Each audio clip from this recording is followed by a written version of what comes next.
আমার এই যমুনা নদী সাঁতরানোর সময় দুজন মেয়ে সাঁতরিয়েছে আমার সাথে। দুজন মেয়ে সাঁতরেছে। তো ডক্টর শাহানাজ যিনি ডেন্টিস্ট এবং আরেকজন স্কুল টিচার সোনিয়া, দুজন সাঁতরিয়েছে। যদি সোনিয়া আবার মাঝপথ থেকে ট্রলারে উঠে যায়, কিন্তু পুরোটা সাঁতরেছে শাহানাজ। তা আমার মনে হলো ওরা আমার থেকে বেশি সাহসী। গড়ে প্রতিদিন এরকম হাঁটা হয়েছে যে 40 থেকে 45 কিমি হেঁটেছে, এবং ম্যাক্সিমাম ডেতেই আমরা হেঁটেছি 42, 43 এরকম, 42, 43, 44, 35 এর মধ্যে, মানে 35-এর নিচে নামিই নেই বললেই চলে। হ্যাঁ, আর সর্বোচ্চ আমি হেঁটেছি একদিনে 47 কিলোমিটার। যখনই যমুনা ব্রিজটা পেরিয়ে আসি ভিতর দিয়ে, তখনই ঘূর্ণিপাকে পড়ে যাই। হ্যাঁ, এই ঘূর্ণিপাকে পড়ার পর এইটা হলো আমার জন্য একটা খুবই খুবই একটা ডিজাস্টার। তো মানে ঘূর্ণিপাকে পড়ে যায়, তখন আমার ডান পায়ে ক্রাম্প করার কারণে আমি ডান পা নাড়াতে পারি নাই। তো সে সময় মানে আমার সাথে হেলাল ভাই ছিল। হেলাল ভাই বারবার আমাকে বলছিল যে শাকিল, এখান থেকে শরীরে যত শক্তি আছে বাঁচতে হলে লড়তে হবে। তো আমিও চেষ্টা করছি যে জীবনে বেঁচে থাকার জন্য যে সর্বশেষ লড়াই, হ্যাঁ শেষ লড়াই, সেই লড়াইটা করছি। তখন একটা সময় আমি হাল ছেড়ে দিই, যে আমার মনে হচ্ছিল যে আমি আর পারবো না, আমার অভিযান এখানেই শেষ। এই অভিযানের সময় আমাকে ভিসা দিচ্ছিল না। হ্যাঁ, হয় না যে সব থেকে, এখন আপনি একটা প্রশ্ন করতে পারেন যে আমার সবথেকে বড় বাধা কি ছিল এই অভিযানে? হ্যাঁ, যে অভিযানটা যেন না হয় এরকম কোনো বাধা ছিল কিনা? আমি সেটা বলতে পারি যে হ্যাঁ, সেই তেমন একটা বাধা ছিল। সেটা আমার বাধাটা পেয়েছি আমি আমার দেশের গভর্নমেন্ট থেকে। জাগো এফএম এর অ্যাপ এখন পাওয়া যাচ্ছে অ্যাপ স্টোর এবং প্লে স্টোরে। এভারেস্ট জয় করার শুরুতে যখন আপনি চিন্তা করেছিলেন যে আমি এভারেস্ট জয় করব, ঠিক আছে, তো তখন এটার মধ্যে যেরকম একটা শারীরিক কষ্ট আছে, মানসিক কষ্টটাও আছে, তাই না? তো কোন কষ্টটা আপনার বেশি হয়েছে এভারেস্ট জয় করার সময় বা এই C2 সামিটটা কমপ্লিট করার সময়? মানসিক কষ্ট। মানসিক কষ্টটা সব থেকে বেশি ছিল। কেন ছিল? যে প্রথমে অভিযান শুরু করার আগে একটা বড় একটা মানসিক প্রেশার গেছে পৃষ্ঠপোষকতার যারা করেছে তাদের খুঁজে পেতে। এবং যেহেতু এটা একটা বড় একটা অ্যামাউন্ট প্রয়োজন হয় এই অভিযান করতে গিয়ে, তো সেই জন্য একটা অনেকগুলো স্পন্সর কোম্পানির প্রয়োজন হয়, সবার সহযোগিতা, এই তাদেরকে খুঁজে বের করতে সহযোগিতা মানে সময় লেগে গেছে। এবং তারপরে যখন এই যে রাস্তাতে রুট প্ল্যানিং করা, রাস্তাতে হেঁটে যাওয়া, সেইটা আছে নিজের শরীরকে ঠিক রাখা। এবং এই অভিযানের সময় আমাকে ভিসা দিচ্ছিল না। হ্যাঁ, হয় না যে সব থেকে, এখন আপনি একটা প্রশ্ন করতে পারেন যে আমার সবথেকে বড় বাধা কি ছিল এই অভিযানে? হ্যাঁ, যে অভিযানটা যেন না হয় এরকম কোনো বাধা ছিল কিনা? আমি সেটা বলতে পারি যে হ্যাঁ, সেই তেমন একটা বাধা ছিল। সেটা আমার বাধাটা পেয়েছি আমি আমার দেশের গভর্নমেন্ট থেকে, গভর্নমেন্টের প্রতিষ্ঠান থেকে, যে আমাকে ভিসা দেওয়া হচ্ছিল না। শেষ মুহূর্তে পর্যন্ত আমার 11 আওয়ার ভিসা দেওয়া হয়েছে। যে সার্ক উইংস থেকে আমাকে সার্ক ভিসা দেবে, আমাকে ভিসা দেওয়ার জন্য স্পোর্টস মিনিস্ট্রি থেকে বলা হয়েছে আমাকে ভিসা দেওয়ার জন্য, আমাকে তো ভিসা দিচ্ছে না।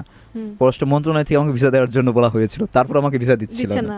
মানে এই যে লড়াইগুলো, যে ভিসা পাওয়ার লড়াই, স্পন্সর পাওয়ার লড়াই, যমুনা নদী সাঁতরানোর সেই মানে যমুনা নদী ব্রিজের উপর দিয়ে হেঁটে যাওয়ার পারমিশনের যে বাধা বাধা বাধা বাধা এরকম করতে আমার শেষ হচ্ছিল না। মানসিকভাবে অনেকটা এই সময় আসলে একদম আমি সামিটে যাওয়ার আগ পর্যন্ত আমি মেন্টালি ভাবে মানসিকভাবে লড়াই করে গেছি, শুধু অভিযানের বাইরে অনেক কিছু বিষয়গুলো নিয়ে। তো এই লড়াইগুলো ছিল মানসিক। আচ্ছা, এই যে ভাই আপনি যে মানসিকভাবে লড়াই করেছেন বা এত বাধা পেয়েছেন, হ্যাঁ, সব কিছুর মাঝে শারীরিকভাবেও তো নিজেকে ফিট রাখতে হয়েছে। তো এই সামিটে যাওয়ার আগে আপনি কিভাবে নিজেকে ফিট রেখেছেন বা শারীরিক যে প্রস্তুতিটা আছে সেটা কিভাবে নিয়েছেন? এটা নিয়ে একটু মজারই আছে যে আমাকে সবাই বলে, যে বিশেষ করে সবাই বলতে আমার আত্মীয় স্বজনদের মধ্যে, যেটা যারা বেশি আমাকে নিয়ে খুবই চিন্তা করে আর কি, যে শাকিল তুমি আর একটু স্বাস্থ্য ভালো হওয়া উচিত, আর একটু মোটাসোটা হওয়া উচিত। হ্যাঁ, তো কিন্তু তাদেরকে বলে বোঝাতে হয় যে আমি সবসময় আন্ডারওয়েট থাকি, কারণ শুধুমাত্র এভারেস্টে যাবো বলে। হ্যাঁ, তো কারণ হলো যে প্রতিদিন আমাকে এক্সারসাইজ করতে হয়। আমি প্রতিদিন যেমন নিয়মিত 5 কিলোমিটার করে দৌড়াই এবং সপ্তাহে আমি একদিন 10 কিলোমিটার দৌড়াই। এরকম করে আচ্ছা। দৌড়ানো, ফ্রি হ্যান্ড এক্সারসাইজ, ইভেন আমার খাবারের প্রতি যে বিষয়গুলো আছে, আমি ভাজা পোড়া ফাস্ট ফুড আইটেম খাবার যেমন খাই না বললেই চলে। অনেক কিছু। হ্যাঁ, মানে আমাকে খাবারের দিকে সচেতন থাকতে হচ্ছে, ফিজিক্যাল ফিটনেসের দিকে। এবং এখন মাঝে মাঝে মনে হয় যে 1 কেজি বা 2 কেজি ওজন বেড়ে গেলে মনে হয় তাড়াতাড়ি এটা কমাতে হবে। হ্যাঁ, তো আচ্ছা। তো এই বিষয়গুলো খেয়াল রাখতে হয়। আর কারণ সকল স্পোর্টসই বলি, আর সব থেকে চ্যালেঞ্জিং স্পোর্টসটা হলো মাউন্টেনিয়ারিং, এবং এটার জন্য সেভাবেই প্রস্তুতি নিতে হয় আর কি।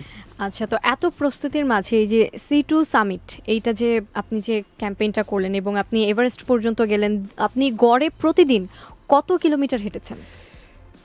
গড়ে প্রতিদিন এরকম হাঁটা হয়েছে যে 40 থেকে 45। 40 থেকে 45 কিমি হেঁটেছেন। এবং ম্যাক্সিমাম ডেতেই আমরা হেঁটেছি 42, 43 এরকম, 42, 43, 42, 43, 44, 35 এর মধ্যে, মানে 35-এর নিচে নামিই নেই বললেই চলে। আচ্ছা। হ্যাঁ, আর সর্বোচ্চ আমি হেঁটেছি একদিনে 47 কিলোমিটার। 47 কিলোমিটার হেঁটেছেন একদম দিন রাত এক করে। আচ্ছা, তো এই যে আপনি এত দূর পর্যন্ত হাঁটলেন, হ্যাঁ, হাঁটতে হাঁটতে আপনি যখন যমুনা সেতুর এখানে আসলেন তখন আপনি একটা বাধার কথা বললেন।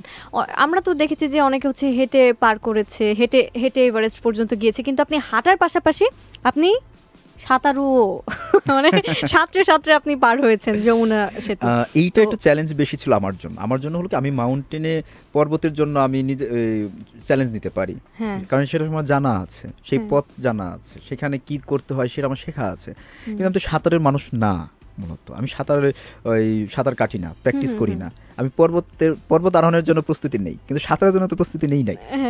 তো আমি যেহেতু আমি জানতাম যে আমার পারমিশনটা হবে, স্পেশাল পারমিশন হবে, সেটা আমার বলাও হচ্ছিল, কিন্তু শেষ মুহূর্ত পর্যন্ত সেই পারমিশনটা হয়নি। তো যেদিন যমুনার পাড়ে গিয়ে দাঁড়াই, সেদিন সকাল থেকে 28 কিলোমিটার পথ হাঁটি। 28 কিলোমিটার রোদের মধ্যে 28 কিলোমিটার পথ হাঁটার পরে শরীরে তো আর কিছু থাকে না, হ্যাঁ, ক্লান্ত হয়ে যায়। তো এর মধ্যে সেদিন দুপুরের দিকে বৃষ্টি হয় এবং বাতাস থাকে। তো কি করব, যমুনার পাড়ে দাঁড়িয়ে ভাবলাম এই উত্তাল যমুনা কি করব, সাঁতরে পার হব, যা আছে কপালে। তো আমার সাথে তখন থেকে যুক্ত হয়, মানে টাঙ্গাইল থেকে যুক্ত হয় হেলাল ভাই নামের একজন, তিনি সাঁতার এর আগেও যমুনা নদী সাঁতার কেটেছেন। শাকিল ভাই, তিনিও যমুনা নদীর আগে সাঁতার কেটেছেন। আর ঢাকা থেকে মুন ভাই যান, যিনি আয়রনম্যান করেছেন, তিনি সাঁতারের একজন প্রশিক্ষক। হ্যাঁ, তো আমার সাহস ছিল যে এরা যেহেতু অভিজ্ঞ মানুষ আছে, পাশে থাকবে, আমার কিছু হবে না, আমি সাহস নিয়ে নেমে যাই। এর পাশে আর একটা মজার বিষয় হলো, আমার এই যমুনা নদীর সাঁতরানোর সময় 2 মেয়ে সাঁতরিয়েছে আমার সাথে। 2 মেয়ে সাঁতরেছে। তো ডক্টর শাহানাজ, যিনি ডেন্টিস্ট, এবং আরেকজন স্কুল টিচার সোনিয়া, 2 সাঁতরিয়েছে। যদি সোনিয়া আবার মাঝপথ থেকে ট্রলারে উঠে যায়, কিন্তু পুরোটা সাঁতরেছে শাহানাজ। তো আমার মনে হলো ওরা আমার থেকে বেশি সাহসী, হ্যাঁ, যে ওরা আমাকে সঙ্গ দেওয়ার জন্য, যে এই যমুনা নদীটা যেন আমি পেরিয়ে যেতে পারি। তো মানে হয় না যে বন্ধু, এই মানুষগুলো পাশে ছিল বলেই হয়তো বা আমি যমুনা নদীতে সাঁতরানোর সাহস করতে পেরেছিলাম। বিশেষ করে হেলাল ভাই, মুন ভাই, এদের। যখন যমুনা নদীতে নামি তখনও ভাবিনি যে সামনে কি অপেক্ষা করছে। বিকেল হয়ে গিয়েছিল না? হ্যাঁ, বিকেল 4টার সময় আমরা যমুনা নদীতে নেমেছি, তখন অলরেডি ভাটা শুরু হয়ে গেছে, এবং বিশাল বড় বড় ঢেউ, কারণ বাতাস ছিল প্রচুর, ঢেউ। আর যমুনা নদী তো খরস্রোতা নদীটা সবাই জানি, ভয়ঙ্কর রকমের খরস্রোতা নদী।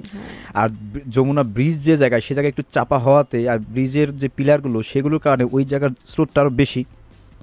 তো যমুনা ব্রিজের নিচ দিয়ে আমরা সাঁতার কাটছি।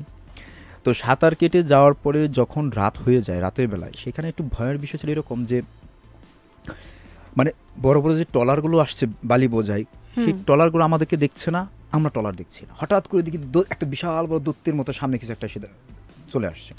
তো আর ঢেউর কারণে তো আমাদেরকে দেখা যাচ্ছে না। তো এই জায়গাটা আমাদের জন্য খুবই ভয়ঙ্কর ছিল, এবং আমাদের ইচ্ছে ছিল আমরা যমুনা ব্রিজের ঠিক 1 কিলোমিটার আগে থেকে শুরু করেছিলাম ডান পাশে, যে যেন আমরা সাঁতার কেটে স্রোতে টেনে নিয়েও যেন আমরা ব্রিজের ওইখানে গিয়ে আমরা শেষ করতে পারি।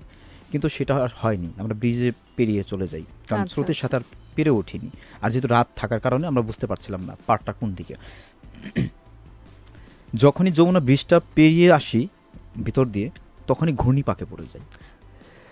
হ্যাঁ, এই ঘূর্ণিপাকে পড়ার পর এইটা হলো আমার জন্য একটা খুবই খুবই একটা ডিজাস্টার।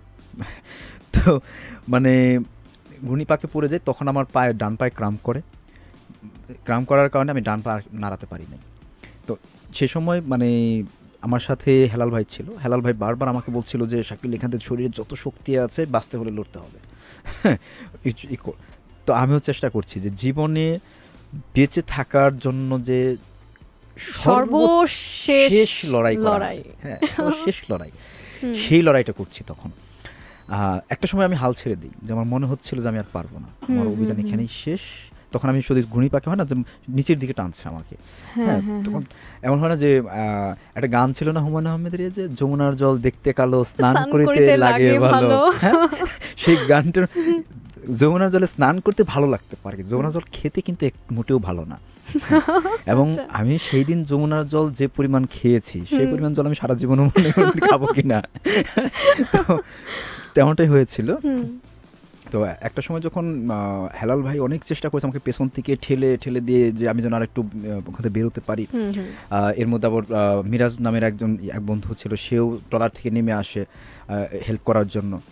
তো পরে ওই পার্টটা যখনই করে যাই, তখন একবার ভাইকে বলছিলাম যে ভাইয়া আমি কোয়েট করতে, মানে কিন্তু ছেড়ে দিতে চাই, এখন আর পারছি না, ট্রলারে উঠে যেতে, আমি হাত পা নাড়াতে পারছি না। তো হেলাল ভাই তখন একটা কথা বললো, শাকিল এতটুকু জায়গা যেহেতু চলে আসছি, আর এই ঘূর্ণিপাকটা যেহেতু পার করে ফেলছি, যেহেতু বেঁচে আছি, সামনে মাত্র আর 200 থেকে 250 মিটার পথ বাকি, মানে ওই যে পার দেখাচ্ছে, যদি কালো শেডটা দেখাচ্ছে, এটা পার, চলেন আমি আপনার সাথে আছি, ভয় পাবেন না, এটা বলে চলেন বলে আমাকে জাস্ট হাত দিয়ে টান দিয়ে বলে যে সামনে এগোন। তো পাড়ের যখন কাছাকাছি চলে আসছি, ভাই বলছিল যে শাকিল আমরা পাড়ে চলে আসছি, দাঁড়িয়ে দেখি, দাঁড়ানোর পরে মনে হলো বেঁচে আছি। এর আগ পর্যন্ত মনে হচ্ছিল যে আমি বেঁচে নাই, এরকম কিছু কোনো একটাই ছিল না, বেঁচে আছি। তো যাই হোক, এইভাবে খুব ভয়ঙ্কর একটা অভিজ্ঞতা নিয়ে যমুনা নদীটা পারে। এটা তো খুবই ভয়ঙ্কর অভিজ্ঞতা।